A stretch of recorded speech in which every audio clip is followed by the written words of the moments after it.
मेरे मित्र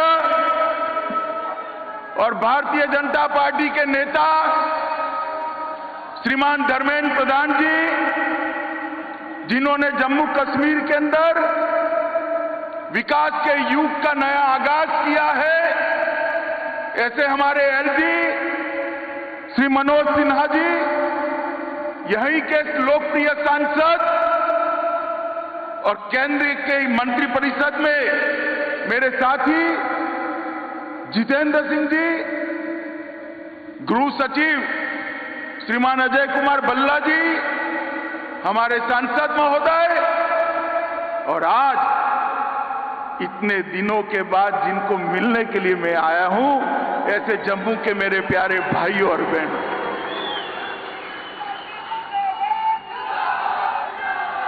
मित्रों, कल से मेरे मन में एक बहुत बड़ा टेंशन चल रहा था कि बारिश हो रही है, मौसम ठीक नहीं है, मैदान में पानी भर गया है, शायद मैं आपको मिल पाऊंगा या नहीं मिल पाऊंगा।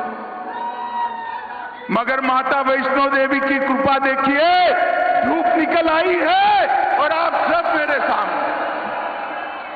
मित्रों, आज एक पवित्र दिन है, पंडित प्रेमनाथ डोगरा का, प्रेमनाथ जी का जन्मदिन,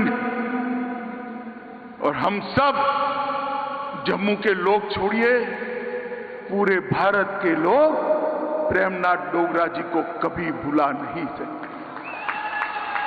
ये वो महान शख्सियत थी जिसने प्रजा परिषद की स्थापना कर श्यामा प्रसाद जी के साथ एक देश में दो निशान, दो विधान, दो प्रधान, नहीं चलेंगे, नहीं चलेंगे का नारा दिया। और आज उसी दिन पर आज हम सब लोग यहां एकत्रित आए हैं, जहां पर भी प्रेमनाथ जी की आत्मा होगी, श्यामा प्रसाद जी का आत्मा जहां पर भी होगा, ऊपर से हमारे देश के प्रधानमंत्री श्री नरेंद्र मोदी को लाख लाख अभिनंदन और आशीर्वाद।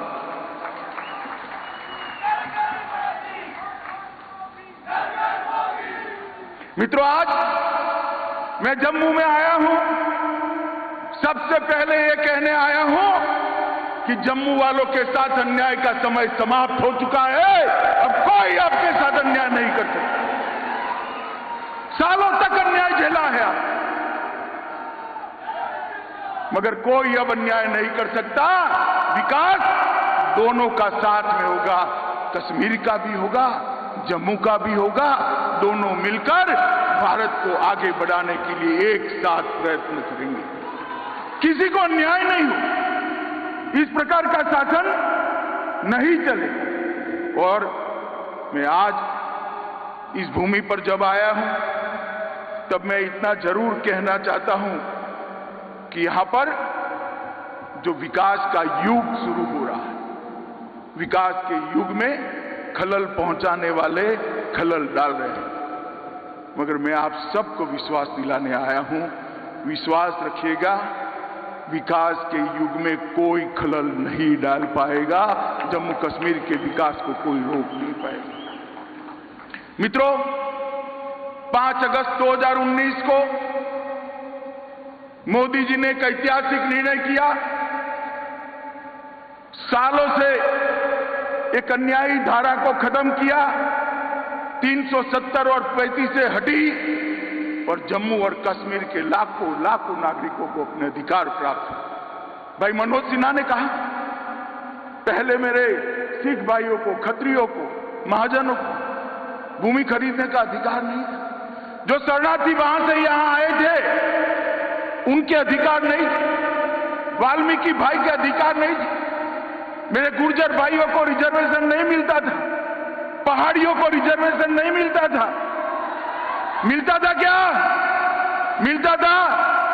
किसी को डरने की जरूरत नहीं है। भारत के संविधान के सारे अधिकार मेरे गुर्जर भाइयों और पहाड़ियों को मिलने वाले हैं, कोई रोक नहीं सकता। महिलाओं को, अधिकारों को रोक रख, इसको भी मोदी जी ने एक साथ श्रमिकों को हितों की रक्षा के लिए मिनिमम वेज एक्ट को लागू किया, सफाई कर्मचारी एक्ट को लागू किया, दलितों के और ट्राइबल पर के अधिकारों के लिए, उनके हितों की रक्षा के लिए, अत्याचार रोकने के लिए सख्त कानून लाए। जो मेरे आदिवासी भाई जंगल के अंदर रह रहे हैं उनको जमीन के पट्टे का अधिकार भी ये भारतीय जनता पार्टी की नरेंद्र मोदी सरकार ने दिया है। मित्रों, मैं जब यहां आया हूं तब आज ढेर सारे चीजों का उद्घाटन हुआ है। मनोज जी ने विस्तृत रूप से इसकी मीमांसा करी है। मैं कुछ चीजें जरूर कहना चाहता हूं। एक जमाना था कि जम्मू कश्मीर के अंदर कहने को 5 मगर 4 मेडिकल कॉलेज थे। आज मैं आपको बताने आया हूं कि जम्मू कश्मीर के अंदर 7 मेडिकल कॉलेजों का स्थापना हो चुका है नए, और 2 और होने वाले, 5 चालू हो चुके। पहले 500 विद्यार्थी यहां से एमबीबीएस कर सकते थे। अब लगभग 2000 विद्यार्थी यहां एमबीबीएस कर पाएंगे, किसी को कहीं पर भी जाने की जरूरत नहीं। आज आईआईटी का एक कैंपस का उद्घाटन हुआ। मैं मन की बात बताना चाहता हूं मित्रों, मैं स्वयं अचंभित हूं। ढेर सारे कैंपस में मैं गया हूं, इस प्रकार का आधुनिक आईआईटी का कैंपस मैंने नहीं देखा। और धर्मेंद्र भाई ने मोदी जी के नेतृत्व में जो नई शिक्षा नीति आई है, इसका शुभारंभ भी आज प्रेमनाथ डोगरा के जन्मदिन के दिन किया। आईआईटी, आईआईएम और एम्स तीनों संस्थान मिलकर नए प्रकार के कोर्स की रचना कर एक दूसरे के पूरक कैसे बनेंगे, इसकी चिंता की। और मित्रों, मैंने तीनों डायरेक्टरों के साथ चलते बात करी है कि भाई ये बात सही है, आपके आईआईटी में 2000 बच्चे आएंगे, मगर मेरे जम्मू कश्मीर के कितने आएंगे? तो उन्होंने कहा साहब ये तो ओपन एग्जाम होता है, जम्मू कश्मीर के बच्चे देश में कहीं पर भी जा सकते हैं, देश का कोई भी बच्चा यहां आ सकता है। मेरे को होना तो ऐसा ही चाहिए, परंतु क्या हम सैटेलाइट कैंपस खोलकर जम्मू कश्मीर के बच्चों का ट्रेनिंग कर सकते हैं, जिससे ज्यादा से ज्यादा जम्मू कश्मीर के बच्चों का एडमिशन यहां पर हो जाए? तो उन्होंने भरोसा दिलाया है कि हम करेंगे। मित्रों, कल एक अभिनव प्रयोग मैंने देखा। 4500 यूथ क्लब यहां खोले गए हैं। 35,000 युवाओं से मैंने बातचीत की। किसी को रोजगारी मिली है, किसी को शिक्षा मिली है, किसी को स्किल अपग्रेडेशन के फायदे मिले हैं। वो लोग समाज सेवा के काम में जुटे। मैंने भी उनको कहा कि आप लोग ढूंढ लीजिए, आपके गांव में एक भी माता, एक भी बहन, एक भी महिला गैस के सिलेंडर वगैरह की है तो आप जरूर पत्र लिख दीजिए। हम नहीं चाहते जम्मू कश्मीर की एक भी माता के घर में गैस का चूल्हा न हो। हम नहीं चाहते जम्मू कश्मीर के एक भी नागरिक के घर में बिजली का कनेक्शन न हो। हम नहीं चाहते जम्मू कश्मीर के एक भी नागरिक के घर में नल से शुद्ध पीने का पानी न आता। अगर ये 45,000 युवा जम्मू कश्मीर के गरीबों की सेवा में लगते हैं तो मैं आपको बताता हूं, दहशतगर्द कुछ नहीं बिगाड़ सकते मित्रों, कुछ नहीं बिगाड़ सकते। ये युवा देखते देखते जम्मू कश्मीर को बदल देंगे। मित्रों, इसके साथ साथ रोजगारी की दिशा में 25,000 सरकारी नौकरियां सर्विस सिलेक्शन बोर्ड द्वारा दे दी गई है। आज के दिन ही 7,000 लोगों को नियुक्ति पत्र अलग अलग प्रकार के देने का काम इसी मंच पर किया गया है।